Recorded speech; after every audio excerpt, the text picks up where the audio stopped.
Hello my dear YouTube family, ఈరోజు నేను మామిడికాయతో చేపల పులుసు చేసి చూపిస్తున్నానండి. చాలామంది మామిడికాయ గుజ్జులా కాకుండా మామిడికాయ ముక్కలు కట్ చేసి వేసి చింతపండు రసం కూడా వేసి చూపిస్తున్నారు. కానీ నాకు అలా అలవాటు లేదండి, నాకు ఇలాగే అలవాటు. అందుకని నేను నా స్టైల్లోనే చేసి చూపిస్తున్నానండి. ముందు ఉల్లిపాయ ముక్కలు పచ్చిమిరపకాయ ముక్కలు కట్ చేసి పక్కన పెట్టుకోవాలి. మామిడికాయ చెక్కు తీసుకొని పేస్ట్ ఆడి పక్కన పెట్టుకోవాలి.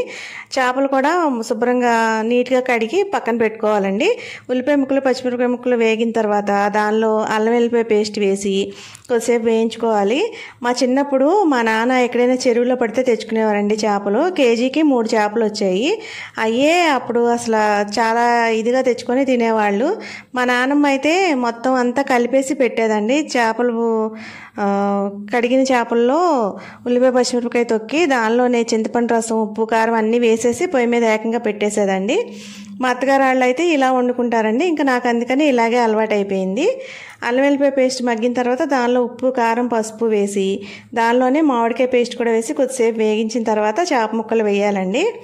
అయితే ఇక్కడికి వచ్చిన తర్వాత కూడా ఫస్ట్లో కేజీకి 3 చేపలు వచ్చేవి. మా వారు వాళ్ళ అమ్మకు ఒకటి ఇచ్చి 2 తీసుకునేవారు. అలా ఉండేవండి. తర్వాత మాకు చుట్టూ చేపల చెరువులు అయిపోయి అసలు ఏ రకం కావాలంటే ఆ రకం చేపలు, పెద్ద పెద్ద చేపలు దొరకడం స్టార్ట్ అయ్యాయి. మా వాళ్ళు ఫ్రిడ్జ్లో పెట్టిన చేపలు అయితే తినరండి, అప్పటికప్పుడు దొరికిన ఫ్రెష్ అయితేనే. మా చెల్లెళ్ళ అమ్మాయి అయితే వాళ్ళది గుంటూరు దగ్గరండి.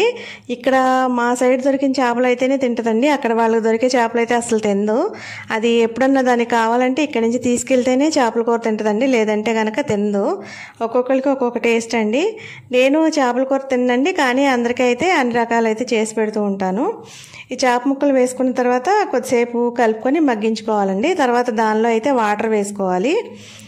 ఇది ఈ మామిడికాయ వేసి ఈ మామిడికాయ ఒక రకమే కాకుండా పచ్చి చింతకాయ రసం పోసి కూడా చేయొచ్చండి ఈ చేపల పులుసు. అది కూడా చాలా టేస్ట్గా ఉంటుందండి.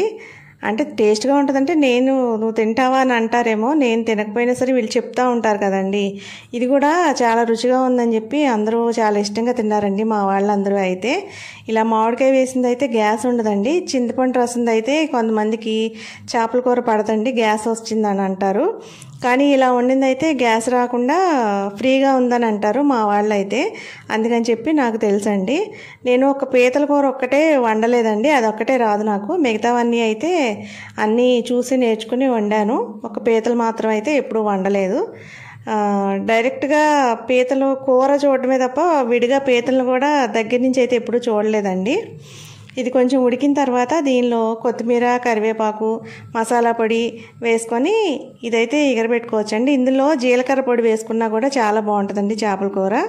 నేను తయారు చేసుకున్న మసాలా పొడి ఒకటే వేస్తాను, ఇంకా ఈ జీలకర్ర పొడులు ఇవి కూడా ఏమీ వేయనండి. ఈ చేపల కూర అయితే టేస్ట్ చాలా బాగుందన్నారు.